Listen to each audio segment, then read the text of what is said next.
তিনটি হেলিকপ্টারের বহর নিয়ে গন্তব্যে ফিরছিলেন ইরানের প্রেসিডেন্ট ইব্রাহিম রাইসি।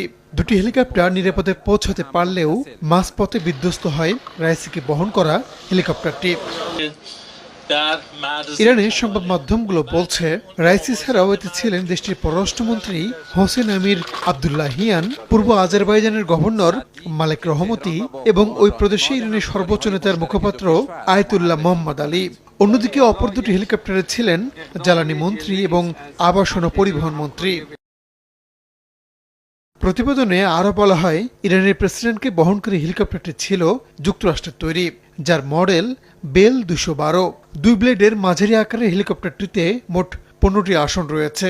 এর মধ্যে পাইলটের জন্য একটি আসন এবং যাত্রীদের জন্য বাকি 14টি আসন। তবে ক্রু এবং সম্ভাব্য নিরাপত্তা কর্মী সহ রাইসিকে বহন করা হেলিকপ্টারটিতে ঠিক